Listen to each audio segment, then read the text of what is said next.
ओम नमो भगवते वासुदेवाय। ओम देवकी सुत गोविंद वासुदेव जगतपति देव में तनियम कृष्ण त्वाम अहम शरणम गतः।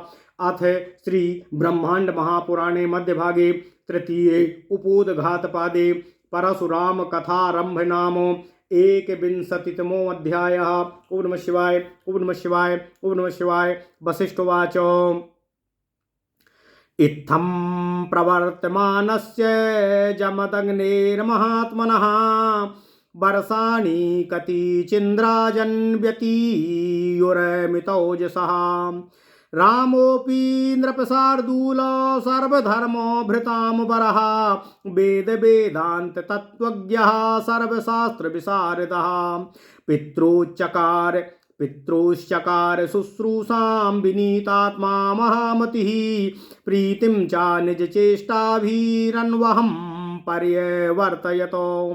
इत्थं प्रवर्तमानश्च वर्षाणि कातिचिन्नृपः पितृ शुश्रूषया नयसीद्रामो मतीमतामवरः सा कदाचिन्महातेजा पितामहगृहं प्रति गन्तुं व्यवसितो राजन् दैवेनोचानियोजितः निपीड्य शिरसा पित्रोश्चरणो भृगुपुङ्गवः उवाच प्राञ्जलिर्भूत्वा सप्रश्रयामिदं वचः कञ्चिदर्थमहं तात मातरं त्वाचा साम्प्रतं विज्ञापयितुमिच्छामि मम तच्छ्रोतुमहर्षयः पितामहमहं द्रष्टुमुत्कण्ठितमनाश्चिरं तस्मात् तत्पार्श्वमधुना गमिष्ये वामनुज्ञयाः आहूताश्चासकृत्तातो सूतकण्ठं प्रीयमाणयः पितामह्या बहुमुखैरिच्छन्त्या मम दर्शनं पितृन् पितामहस्यापि प्रियमेव प्रदर्शनं मदीयं तेन तत्पार्श्वं गन्तुं ममानुजानताम्। ओं नमः शिवाय। वसिष्ठोवाच इति तस्य वचा श्रुत्वा सम्भ्रान्तम् असमुदीरितं हर्षेण महता युक्तो साश्रुनेत्रौ बभूवतु तमालिङ्ग्य महाभागं मूर्ध्नुपाघ्राय सादरम् अभिनन्द्याशिषा तात ह्युभो वादीदमा वाविदमाहुतमाहतुः। ओं नमः शिवाय। पितामहाग्रहं तात प्रयाहि त्वं यथा सुखं पितामह्यो प्रीतये दर्शनाय च तत्र गत्वा यथा न्यायं तं शुश्रूषापरायणः कञ्चित् कालं तयोर्वत्स प्रीतये वास तद्गृहे स्थित्वा नातिचिरं कालं तयोर्भूयोऽप्यनुज्ञया अत्रागच्छ महाभागो क्षेमेणस्माद्दि द्रक्षयाः क्षणार्धमपि सक्तास्थो न विना पुत्रदर्शनं तस्मात् पितामहगृहेण चिरात् स्थातुमर्हसि तदाज्ञथाथवा पुत्रा प्रतीतामह सन्निधिं गतोऽपि शीघ्रमागच्छ क्रमेण तदनुज्ञया। वसिष्ठोवाच इत्युक्तस्थो परिक्रम्य प्रणम्य च महामती अपितरावप्यानुज्ञाप्य पितामहगृहं ततः सा गत्वा भृगुवर्षस्य ऋचिकस्य महात्मना प्रविवेशाश्रमं रामो मुनिशिष्योपशोभितं स्वाध्यायघोषैर्विपुलैः सर्वतः प्रतिनादितं प्रशान्तवैरो तत्त्वाढ्यं सर्वतत्त्वमनोहरम् सा प्रविश्याश्रमं रम्यां ऋचिकं स्थितमासने ददर्श रामो राजेन्द्रो सह पितामहमग्रतः जाज्वल्यमानं तपसा धिष्ण्यास्थवमिव पावकम् उपासितं सत्यवत्या यथा दक्षिणमयाध्वरम्। ओं नमः शिवाय ओं नमः शिवाय ओं नमः शिवाय। स्वासमीपमुपायातं राममालोक्यतो नृपा सुचिरं तं विमर्शेतां समाज्ञापूर्वदर्शनो कोऽयमेषो तपोराशिः सर्वलक्षणपूजितः बालोऽयं बलवान् भाति गम्भीर्यात् प्रस्रवेण च एवं तयोश्चित यतोः सहर्षं हृदि कौतुकात् आससादो शनैः रामः समीपे विनयान्वितः स्वनाम गोत्रे मतिमानुक्त्वा पित्रोर्मुदान्वितः संस्चरणो मूर्धना हस्ताभ्याम चाभ्यवादयतो ततस्तो प्रीतमानसो समुत्थाप्य चासत्तमम् आसीरभिरभिनन्देतां पृथको पृथय गुभावपीः तमाश्लिष्याङ्कमारोप्य अहर्षात् श्रुप्लुत लोचनो वीक्षन्तो तन्मुखाम्भोजं परमहर्षमवापतुः तथा सुखोपविष्टं तमात्मवंशो समुद्वहम् अनामयम् अप्रच्छेतां ताबुभौ दम्पती तदा पितरौ ते कुशालिनो वत्स किं भ्रातरस्तथा अनायामेन ते वृत्तिर्वर्तते चाथ कर्हिचितो समस्ताभ्यां ततो राजन्नाच चक्षेदथोदितः समस्ताभ्यां ततो राजन्नाच चक्षे यथोदितः तथा स्वानुगतं पित्रोर्भ्रातॄणां चैव चेष्टितम् एवं तयोर्महाराजो सत्प्रीतिजनितै गुणै अप्रीयमाणो वा सद्रामः पितुपुत्रोर्निवेशने सह तस्मिन् सर्वभूतानां मनोनयननन्दनः उवासो कतिचन मासास्तच्छ्रुशुश्रापरायणः अथानुज्ञाप्य तौ राजन् भृगुवर्यो महात्मनः पितामहा गुरोर्गतुमीयेषाश्रये अमाश्रमम् सह ताभ्यां प्रीतियुक्ताभ्यामासीर्भिराभिनन्दितः यथा चाभ्यां प्रदिष्टेन यया अवौर्वाश्रमं प्रतिः।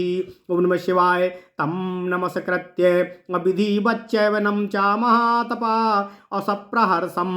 सप्रहर्षं तदा ज्ञातः प्रयावाश्रमं भृगु सा गत्वा मुनिमुख्यस्य भृगोराश्रममण्डलं ददर्श शान्तचेतोभिर्मुनिभिः सर्वतो वृतं सुस्निग्ध शीतलच्छायैः सर्वतुर्कगुणान्वितै तरुभिः संवृतं प्रीता फलपुष्पोत्तरान्वितै नानाखगकुलारार्वैर्मनः अश्रोस्रसुखावहै ब्रह्मघोषैश्च विविधै सर्वतः प्रतिनादितम् समन्त्राहुतिमेहोत्थ धूमगन्धेन सर्वतः निरस्ता निखिलाघौघं वनान्तरे अविसर्पिणाः समितकुशाहरैर्दण्ड मेखलाजिनमण्डितै अभितः शोभितं राजन्द्रं मध्ये अमितः शोभितं राजन्द्रम्यैर्मुनिकुमारकैः प्रसूनो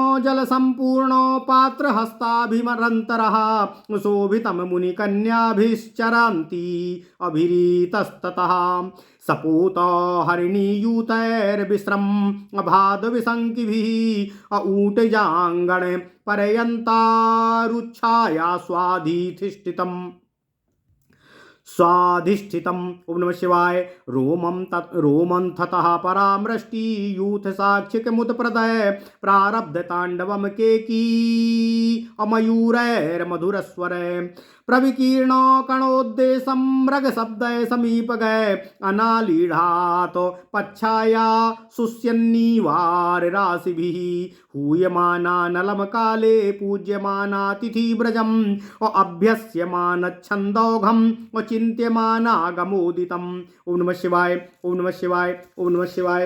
ओम नमो भगवते वासुदेवाय। ओम देवकी सुत गोविंद वासुदेव जगतपते देहि मे तन्यम कृष्ण त्वाम अहम शरणम गतः पठ्यमानाखिल समार्तं श्रोतार्थ प्रविचारणं प्रारब्ध पितृदेवेज्यं सर्वभूत मनोहरम् तपस्वी जन भूयिष्ठा काम पुरुष सेवितं तपो वृद्धिकरम पुण्यम सर्वसत्व सुखास्पदम तपोधनानंदकारं ब्रह्मलोकमिवापरं प्रसून सौरभ अभ्रम्यन्या मधु पाराव नादितं सर्वतो बीज्यमानेनो विधि सर्वतो बीज्यमानेन विविधेन नभस्वता एवं विधगुणोपेतं पश्यन्याश्रममुत्तमं प्रविवेश विजितात्मा प्रविवेश विनीतात्मा सुकृतिवामरालयं सम्प्रविश्याश्रमो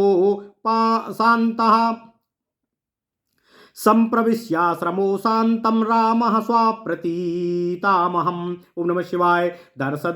ददर्श परितो राजन्मुनि शिष्य शतावृतं व्याख्यान वेदिका मध्ये विशिष्टं कुशविष्टरे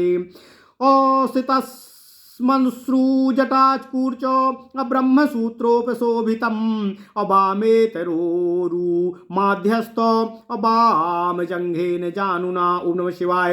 योगपट्टेन संवीतस्व देहमृषि पुंगवम् अव्याख्यानो मुद्राविला सत्य असत्सव्यापाडिते लाम्बुजं योगपट्टोपरिन्यस्त बिभ्राज द्वामपाणिकम् असम्यगारण्य वाक्यानां सूक्ष्मतत्त्वार्थसंहतिं बिभ्रत्य मुनिमुख्येभ्यः श्रावतयं तपोनिधिम् अपितुः पितामहं दृष्ट्वा रामसुतस्य महात्मनः शनैरेव महाराज समीपं समुपागतम् तमागतमुपालक्ष्य तत्प्रभावा प्रदर्शिताः संकाम वापुर्मुनयो अदूरा देवाखिला नृपा तावद् भृगुरमेयात्मा तदागमनतोषितः निवृत्तान्यकथालापस्तम् अपश्यन्नास पार्थिवः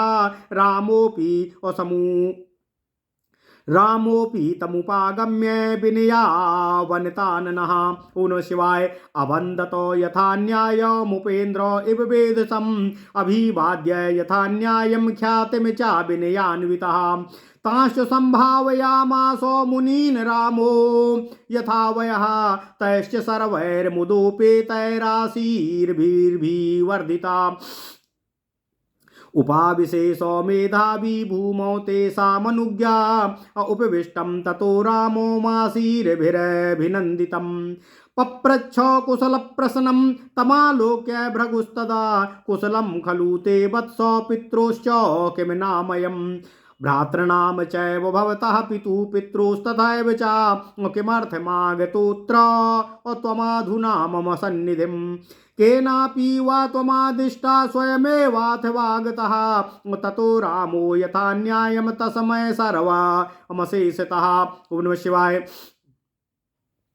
कथयामास यत् पृष्टं तदा तेन महात्मना पितुर्मातुश्च वृत्तान्तं भ्रातृणा च महात्मनामो पितुः पित्रोश्च कौसल्यं दर्शनं च तयोर्नृपा एतदन्यश्च सकलं भृगो सम्प्रश्रयं मुदा अन्यवेद यद्यथा न्यायमात्मनश्च समीहितं श्रुत्वेदखिलं राजन् रामेण समुदीरितं तं च दृष्ट्वा विशेषेण भृगुप्रीतोऽभ्यनन्दत एवं तस्य प्रियं कुर्वन्नुत्कृष्टैष्टरात्मकर्मभिः तत्राश्रमेव सद्रामो दिनानि कति चिन्द्रपः ततः कदाचिदेकान्ते रामं मुनिवरोत्तमः वत्सा गच्छेति तम राजन्नुमुपाह्यायदुपहवरे असोभिगम्य तमासीनो मभिवाद्य कृताञ्जलिः तस्थो तत्पुरतो रामः सुप्रीतेनान्तरात्मना आशीर्भिरभिनन्द्याथ भृगुस्तं प्रीतमानसः। ओम नमः शिवाय। ओम नमः शिवाय।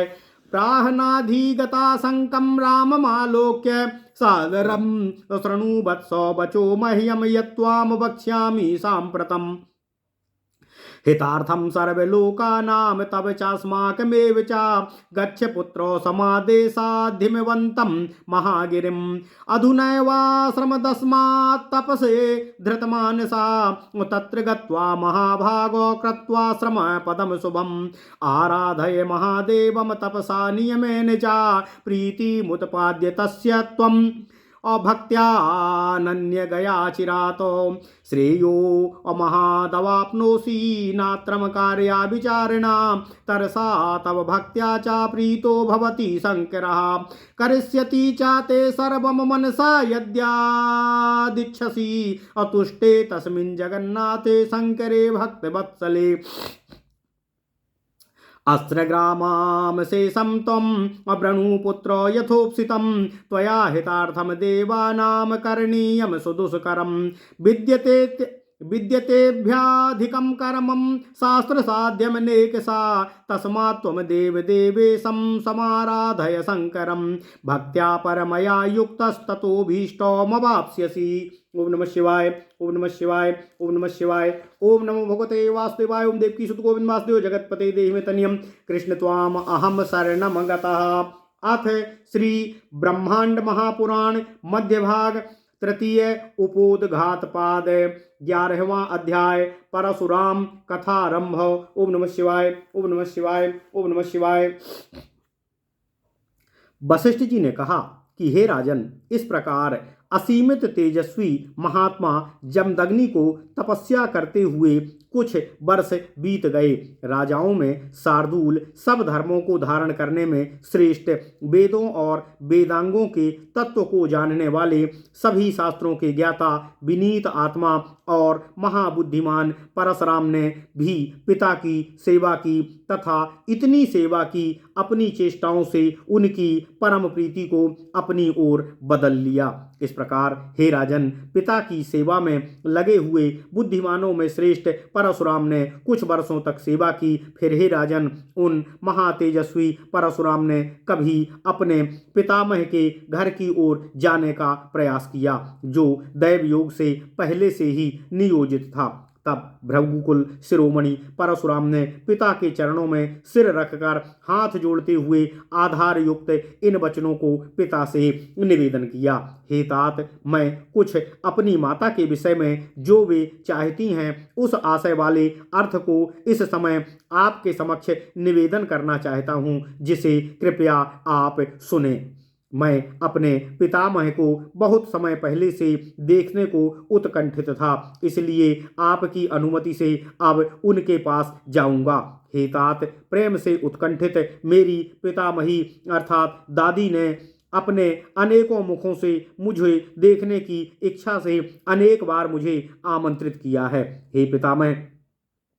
हे पिता, पितामह के पितरों का दर्शन करना भी प्रिय होता है, इसलिए मुझे उनके पास जाने की अनुमति प्रदान करें। वशिष्ठ जी ने कहा कि जब परशुराम के बहुत ही शिष्टाचार युक्त तथा अच्छी प्रकार से सोच समझ कर बोले हुए इन वचनों को पिता ने सुना तो महात्मा जमदग्नि महान हर्ष से युक्त हुए, इतना कि खुशी से उनकी आंखें आंसुओं से भर गईं। फिर उन्होंने महाभाग परशुराम का प्रसन्नता से आलिंगन कर आदर सहित उनके मस्तक का चुंबन कर लिया और आशीष देते हुए अभिनंदन किया। इस प्रकार वे दोनों ही प्रसन्न हुए। तब उन्होंने कहा कि हे तात, तुम पितामह और पितामही को प्रीतिपूर्वक देखने के लिए आनंद से जाओ और वहां जाकर नियम पूर्वक उनकी सेवा में पूरी तरह संलग्न रहते हुए उन दोनों के प्रेम के लिए कुछ समय तक उनके घर में निवास करो। फिर वहां पर हे महाभाग, अधिक समय न रहते हुए कुछ समय बिताकर फिर उन दोनों पितामह और पितामही की अनुमति से हमको दर्शन देने की कृपा के साथ यहाँ पर आगमन करो। हम आधे क्षण भी पुत्र को देखे बिना नहीं रह सकते, इसलिए पितामह के घर तुम्हें अधिक दिनों तक नहीं रहना है। इसके बाद क्रमशः वे पुत्र पितामह की आज्ञा से प्रापितामह के पास भी जाकर उनकी अनुमति से शीघ्र लौटकर आओ। वशिष्ठ जी ने कहा, इसके बाद उन दोनों अपने पिता और माता की परिक्रमा करके उन्हें प्रणाम करके महामति परशुराम माता पिता की अनुमति प्राप्त कर पितामह के गृह गए। उसके बाद परशुराम ने वहां चलकर मुनि और शिष्यों से उपशोभित भृगुवर्य महात्मा ऋचिक के आश्रम में प्रविष्ट हुए। वह आश्रम चारों ओर स्वाध्यायरत छात्रों से घोर शब्दों से शब्दायमान हो रहा था। विद्यार्थी जोर जोर से पढ़ रहे थे। उस आश्रम में परस्पर बैर रखने वाले प्राणी यथा सिंह, हरिण, सर्प, नेवला आदि भी बैर से विरत होकर विचरण कर रहे थे, जिसके कारण वह आश्रम बहुत ही शांत और मनोहर प्रतीत हो रहा था। हे राजेंद्र, तब परशुराम ने उस ऋचिक मुनि के रम्य आश्रम में प्रवेश किया तो उन्होंने पितामह के आगे तपस्या से हवन कुंड में अग्नि के समान जाजल्यमान सत्यवती के दक्षिण यज्ञ स्थित उपासना करते हुए ओम नमः शिवाय, ओम नमः शिवाय, पितामह को देखा। अपने पास में आए हुए परशुराम को देख हे राजन, उन दोनों सत्यवती और ऋचिक ऋषि ने अपनी तरह से विचार विमर्श किया कि यह कौन हो सकता है। फिर सोचने लगे कि वे तपोराशि कौन हैं जो समस्त अच्छे लक्षणों से युक्त, तथा वे सोचने लगे कि यह बालक अवश्य ही गंभीरता और विनम्रता से युक्त प्रतीत होता है।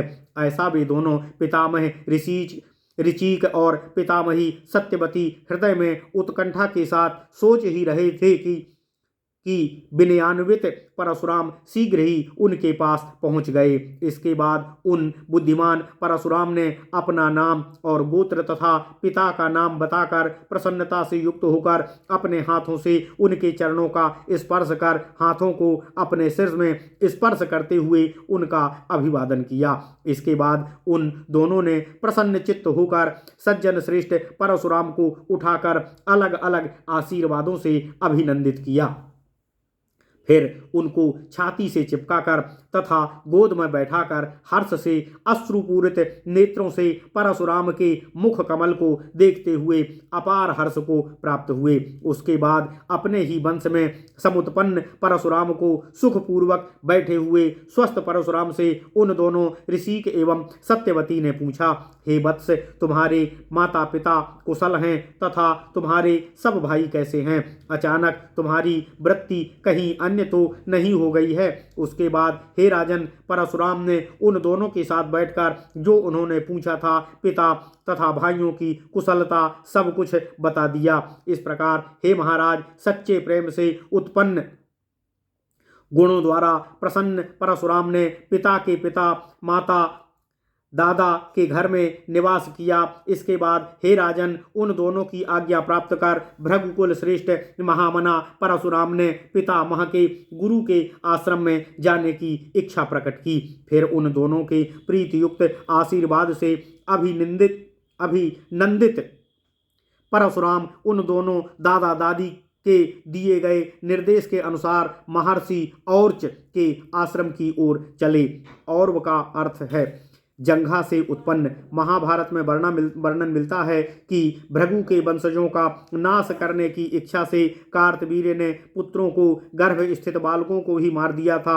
उस वंश में एक स्त्री ने अपने गर्भ को बचाने के लिए उस गर्भ को अपनी जंघा में छिपा लिया था, इसलिए जंघा से जन्मे होने के कारण वे औरव कहलाए। उन्हें देखकर कार्तवीर्य के पुत्र अंधे हो गए थे। उसके क्रोध से उठी ज्वाला ने सारे संसार को भस्म करना चाहा, परंतु अपने पितरों की इच्छा से उन्होंने उस क्रोध को समुद्र में फेंक दिया, जिससे समुद्र में बड़वाग्नि पैदा हो गई। महर्षि औरव के आश्रम में गए, तब उन महर्षि औरव को नमस्कार और विधिवत च्यवन ऋषि को नमस्कार कर महातपस्वी परशुराम बहुत हर्ष के साथ उनकी आज्ञा से भृगु के आश्रम की ओर चले गए।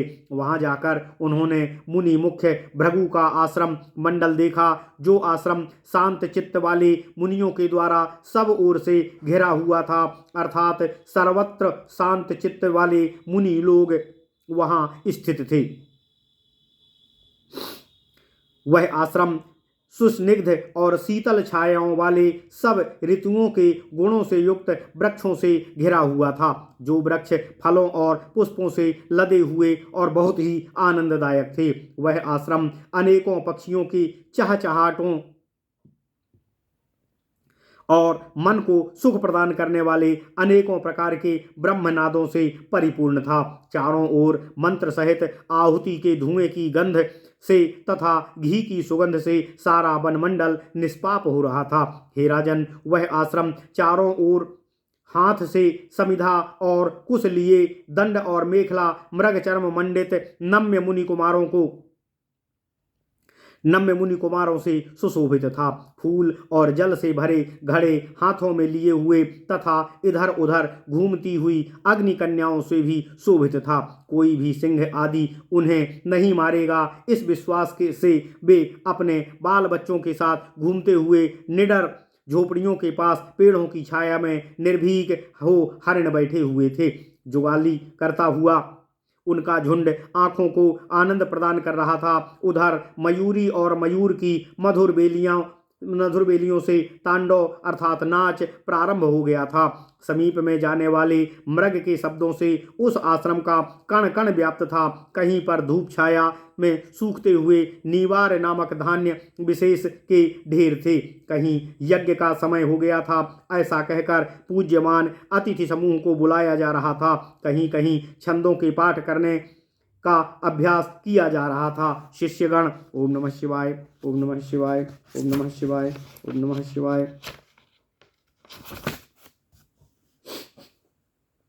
शिष्यगण मधुर स्वरों से छंदों का गान कर रहे थे तथा कहीं पर आगम शास्त्र का चिंतन किया जा रहा था, कहीं समस्त स्मृतियों का अध्ययन किया जा रहा था, तो कहीं वेदों के अर्थ पर गूढ़ विचार हो रहे थे। कहीं पर प्राणियों के मन को हरने वाले पितृयज्ञ और देव यज्ञ चल रहे थे। समस्त आश्रम तपस्वी जनों से भरा हुआ था और वीर पुरुषों से सेवित था। वह आश्रम तपस्या की वृद्धि करने वाला, पुण्यशाली और सभी प्राणियों को सुख प्रदान करने वाला स्थान था। वह तपोवन तपस्वियों को आनंद प्रदान करने वाला था, दूसरे ब्रह्मलोक के समान था। वह आश्रम फूलों की सुगंध के कारण चारों ओर घूमते हुए भंवरों की ध्वनियों से गुंजायमान था। वह आश्रम चारों ओर अनेकों प्रकार की मेघाच्छन्न ठंडी हवा से युक्त था। इस प्रकार गुणों से युक्त उत्तम आश्रम को देखते हुए विनीत आत्मा परशुराम ने उसी प्रकार उस आश्रम में प्रवेश किया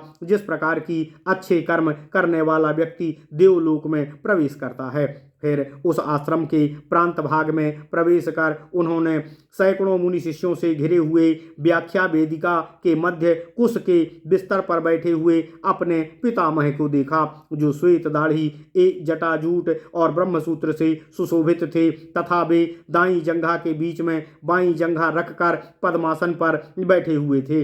वे श्रेष्ठ ऋषि योग वस्त्र से अपने शरीर को ढके हुए थे।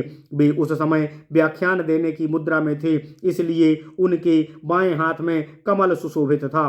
तब योग वस्त्र से परिन्यस्त बाएं हाथ में कमल से शोभित सम्यक प्रकार से आरण्यक वाक्यों से सूक्ष्म तत्वार्थ से संहति रखने वाले मुनि के मुखों से निकले हुए वचनों को तपस्वी को सुनते हुए अपने पितामह को देखकर शीघ्र ही परशुराम उन धर्मात्मा के समीप पहुंच गए। तब हे राजन, आए हुए उनको देखकर उनके प्रभाव से पराभूत दूर बैठे हुए सब मुनियों को शंका हो गई तथा नियोगात्मा भृगु परशुराम के आगमन से प्रसन्न हो गए। हे राजन, सब काम कथा आलाप आदि छोड़कर उन्होंने परशुराम को देखा। परशुराम भी उनके पास जाकर विनय पूर्वक सिर झुकाए हुए विनय पूर्वक नियम पूर्वक उसी प्रकार बोले जिस प्रकार ब्रह्मा जी के पास जाकर इंद्र ब्रह्मा जी से निवेदन करते हैं। फिर जैसी उन मुनि की ख्याति थी तदनुसार विनय से युक्त परशुराम ने नियम पूर्वक उनका अभिवादन किया। फिर अपने प्रापितामह भृगु को अभिवादन करके सब मुनियों को उनकी आयु के अनुसार अभिवादन किया। फिर उन सब मुनियों ने आनंद एवं प्रसन्नता युक्त आशीर वचनों से परशुराम का अभिवर्धन किया, अर्थात आगे बढ़ो, बहुत उन्नति करो, ऐसे आशीर वचनों से उनको अभिवर्धित किया। उसके बाद सब उन मुनियों की अनुमति से वे मेधावी परशुराम वहां भूमि पर बैठ गए। उसके बाद बैठे हुए परशुराम का महर्षि भृगु ने अभिनंदन किया। तब उनकी ओर देखकर महात्मा भृगु ने कुशल प्रश्न पूछा कि हे पुत्र, तुम कुशल हो तथा तुम्हारे माता पिता स्वस्थ हैं तथा तुम्हारे भाइयों और पिता के पिता दादा भी सकुशल तो है ना? इस समय तुम यहाँ मेरे पास किस उद्देश्य से आए हो? तुमको यहाँ आने में के लिए किसी के आदेश ने दिया है अथवा तुम स्वयं ही स्वेच्छा से यहाँ आए हुए हो? उसके बाद परशुराम ने महात्मा भृगु द्वारा पिता, माता और महात्मा भाइयों का पूछा हुआ सब कुछ वृत्तांत यथोपाय पूरी तरह महात्मा भृगु के समक्ष निवेदन किया। परशुराम ना पिता के पिता माता की कुशलता परशुराम ने पिता के पिता और माता की कुशलता और उन दोनों का दर्शन और यह जो कुछ अन्य था वह सब कुछ विनय पूर्वक सानंद उनको यथा न्याय अपनी इच्छा पूर्वक उनके समक्ष निवेदन कर दिया। तब हे राजन, परशुराम द्वारा समस्त कुशल क्षेम वृत्तांत को सुनकर तथा सब वृत्तांत को कहते हुए परशुराम को देखकर महात्मा भृगु विशेष रूप से प्रसन्न हो गए। हे राजन, इस प्रकार अपने उत्कृष्ट कर्मों से प्रिय करते हुए वहां आश्रम में कुछ दिनों तक परशुराम ने निवास किया। उसके बाद कभी एकांत में उन मुनि वरोत्तम भृगु ने वत्स इधर आओ ऐसा कहकर परशुराम को अपने पास बुलाया। परशुराम वहां उनके पास जाकर बैठे हुए उनको प्रणाम करके हाथ जोड़कर उनके सामने प्रसन्न चित्त होकर बैठ गए। इसके बाद ओम नमः शिवाय आशीर वचनों से अभिनंदन करने के प्रसन्न चित्त भृगु ने निःशंक परशुराम को देखा कि वे वत्स, मैं तुम्हें इस समय समस्त लोगों तुम्हारे और हमारे कल्याण के लिए जो कुछ तुम्हें बता रहा हूँ उसे तुम ध्यान लगाकर सुनो। यह वह कि मेरे आदेश